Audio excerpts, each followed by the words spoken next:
Welcome to my channel. Ahlan wa sahlan ya guys. Wilujeng Sumping di video selanjutnya. Teman-teman, 5 kebiasaan santri, 5 kebiasaan kecil santri yang membuat cepat berkembang. Ini. Teman-teman pernah gak melihat santri atau dua santri yang masuk di hari yang sama, belajar di pondok yang sama, bahkan belajar kepada guru yang sama, tapi beberapa tahun ke depan hasilnya berbeda? Pernahkah? Pasti pernah kan? Mungkin pernah gitu melihat seperti itu.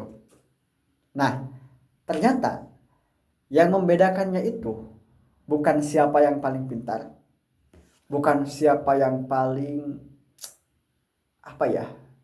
cerdas, tapi kebiasaan yang mereka bangun setiap hari.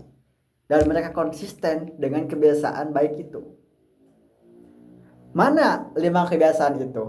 Ini saya coba urutkan aja atau uraikan. Mohon maaf kalau salah. Yang pertama, selalu datang tepat waktu. Always on time. Ya, maksudnya kayak gini. Kalau misalkan ketika jadwal pengajian, dia tidak harus dipanggil-panggil. Kalau misalkan di Sunda ya, jang engal ngaos jang engal ngaos jang. Dia tidak menunggu kata panggilan itu, tapi dia langsung refleks berjalan ke madrasah, berjalan ke tempat pengajian, karena dia tahu menghargai waktu dan dia tahu untuk menanamkan prinsip datang lebih awal untuk menjemput ilmu. Gitu. Ini kebiasaan kecil loh guys, tapi tidak semua orang, tidak semua santri bisa. Contoh pengalaman saya ya, saya iri dengan satu orang santri, dia itu suka paling awal gitu kalau kalau ke madrasah itu, kalau ke tempat pengajian itu paling awal. Ketika orang lain baru beres keluar di masjid sholat isya, dia juga sholat isya di masjid, tapi dia itu selalu paling awal guys, paling awal bawa sejadah, terus kitabnya suka komplit. Saya bingung dong, dia keren banget ya, akhirnya lah termotivasi gitu, jadi mau juga gitu. Bukan karena pengen dilihatnya, tapi karena memang semangatnya itu loh yang luar biasa, perlu kita contoh kayak gitu. Nah itu kan kebiasaan kecil yang ya sederhana tapi itu membuat cepat berkembang kayak gitu. Yang kedua, menghargai waktu. Bukan yang kedua, poin pertama tapi bagian kedua. Tadi kan tidak menunggu dipanggil ketika mengaji ya. Yang kedua, menghargai waktu. Bukan yang kedua. Yang selanjutnya, menghargai waktu. Contoh misalkan, dia tahu pengajian itu sebentar, misalnya di antara maghrib dan isya. Nah, itu kan waktu berdekatan ya. Jaraknya itu berdekatan. Nah, ketika dia selesai sholat maghrib, dia tidak lama-lama di kobong. Ada gak teman-teman misalkan kalau pengajian, beres maghrib mau pengajian, tapi di kobong itu malah ngobrol dulu. Ada yang malah makan dulu. Ada yang malah tiduran dulu. Pernah kan? Pasti pernah lah teman-teman melihat kayak gitu.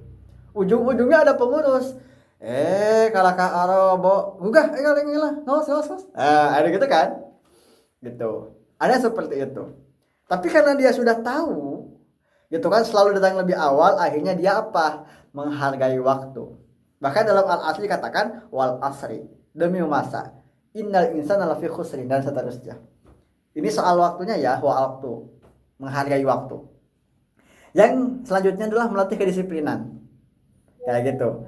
Dan dia sudah terbiasa dengan hal seperti itu, datang lebih awal, menghargai waktu, tidak menunggu panggilan ketika mau ngaji atau belajar atau menghafal, karena dia sudah tahu gitu kan kebiasaan itu. Nah, kebiasaan kecil itulah yang membuat santri bisa berkembang. Itu yang pertama. Yang kedua, tidak malu bertanya.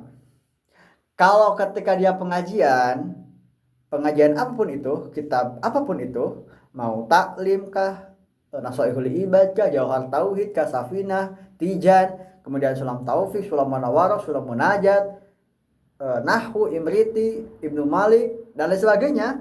Ketika dia beres pengajian itu dan dia ada yang tidak tahu, dia nanya. Beres pengajian, semua orang sudah keluar, dia menghafal dulu sebentar, dan gurunya masih ada. Dia nanya, guru nggak gitu ya, pasti bahasanya sesuai lah. punten guru abi teh bade naros. Nah, mana ieu teh naonnya tadi teh kahartos gitu kan abi teh. Ieu mah kahartos, mun ieu teh kahartos. Tah, akhirnya bagaimana? Oleh guru dijelaskan ulang dengan sesimpel-simpelnya. Apa yang terjadi? Dia paham. Dia tahu dan mendapatkan ilmu yang tidak semua orang dapatkan karena mereka sudah pulang. Tapi dia karena dia tidak tahu, dia tanya, berani tanya, tidak malu. Nah, itu kebiasaan kecil yang membuat cepat berkembang. Gitu. Pernah gak teman-teman? Saya jujur pernah. Ketika itu saya nanya ke guru, beres kitab, gak nyambung sih ya, tapi gak apa-apa. Kitab Imriti di tingkat 2. Beres lah pengajian, saya nanya, bade naros itu teh upami aya nu Allah, terus di sab pertama teh aya nu keluar, entah karena hitutkah atau karena batal wudhu kah, dia keluar otomatis kan sab itu kosongnya. Nah, yang di belakangnya itu bagaimana jalannya ke depannya, apakah kayak loncat-loncat ataukah berkitik-berkitik gitu kan, atau bagaimana? Dia mencontohkan seperti ini akhirnya tahu. Nah, seperti itulah yang perlu kita biasakan gitu. Jadi tidak malu bertanya. Kebiasaan kecil guys, tapi itu membuat cepat berkembang santri. Atau membuat santri cepat berkembang. Beda dari yang lain. Itu. Yang ketiga, memilih teman yang mengingatkan. Makanya kenapa di kitab taklim dikatakan kita harus benar-benar bisa memilah pertemanan atau sahabat.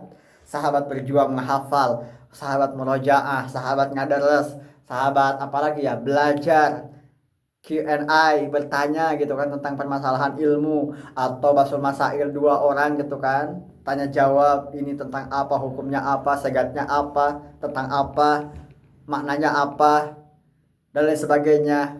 Dipilih teman itu dengan sebaik mungkin. Kenapa? Karena teman itu teman yang bisa mengajak kita ke masjid. Ketika teman baik, kita mendapatkan pengingat dari teman. Contoh misalnya kalau kita salah, diingatkan oleh teman. Kalau kita kelupaan tidur. Kalau kita ketiduran pas waktu ngaji, dia dibangunkan oleh teman itu. Astagfirullah.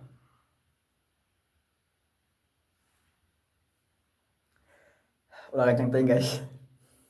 Nah, kemudian kalau dia salah, pasti ditegur oleh temannya karena kan saling mengingatkan dalam kebaikan. Nah, itu manfaat ketika mendapatkan teman yang benar gitu. Coba bayangin kalau teman yang nakal gitu kan, teman yang suka jahil, ketika kamu tidur misalkan ya, tahu gak, teman-teman pernah ngerasa gak kalau teman-teman tidur di masjid atau di madrasah pas waktu pengajian, tahu-tahu itu kaki kamu itu banyak tulisan dari mangsi pulpen, itu ada yang gambar lah di sininya lah, ada di ujung jempol kaki itu kan digambar kayak gitu, atau di belakang telapak kaki itu digambar gitu kan, yang terjadi kalau misalkan ada yang lumayan jahil gitu.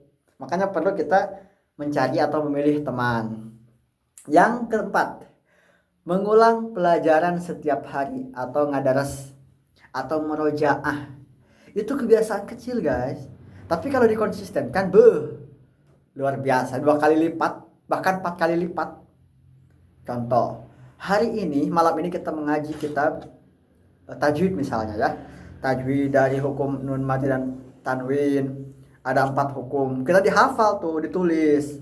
Beres pengajian kembali ke kobong, dia gak langsung tidur tapi dia menghafal kembali. Oh kayak gini, oh idhar itu ini definisinya, hurufnya ada segini, ini contohnya. Oh idgham itu seperti ini, ada 2 bagian, ini artinya, ini definisinya, logo istilah. Oh iqlab itu seperti ini contohnya. Oh ikhfa itu ada beberapa bagian, diulang lagi guys. Nah, itu kebiasaan kecil yang bisa membuat santri cepat berkembang.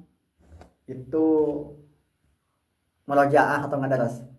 Dan yang terakhir, selalu mengevaluasi diri sebelum tidur. Contoh, semua pelajaran, aktivitas kegiatan di pesantren selama 1 hari dia sudah lakukan. Begitu dia mau tidur, dia evaluasi dulu. Ya dengan bersyukur, alhamdulillah ya Allah untuk hari ini, terima kasih sudah banyak kebaikan dan juga keajaiban, kejutan yang bahagia darimu ya Allah, gitu kan.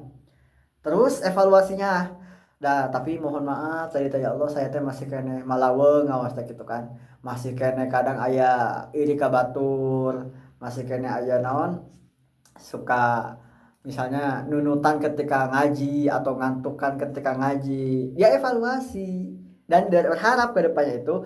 Tapi insya Allah ya Allah ke depannya mah mudah-mudahan Allah masihan kekuatan kanggo abi tiasa ngaos kiat tetunu misalnya kayak gitu, dievaluasi berdoa dan seterusnya. Itu kebiasaan kecil tapi itu sangat berdampak. Nah seperti itu teman-teman, jadi ada kurang lebih 5 kebiasaan kecil yang bisa membuat santri itu bertahan atau berkembang lebih cepat gitu ya. Jadi kalau kebiasaan sudah terbentuk, ada satu hal yang sering menentukan masa depan seorang santri, yaitu cara memilih teman. Nah, benarkah bisa mengubah cara seseorang hidup ketika memilih teman? Tapi yang pasti bisa lah ya kayak gitu. Dan pokoknya untuk video kali ini cukupan sekian. Terima kasih sudah menonton sampai akhir. Pokoknya mah respect. Tepuk tangan dulu dong buat teman-teman. Pokoknya keren ya. Dan bagi saya ketika banyak kesalahan mohon maaf. Insya Allah kedepannya dievaluasi lagi. Thank you. Assalamualaikum warahmatullahi wabarakatuh.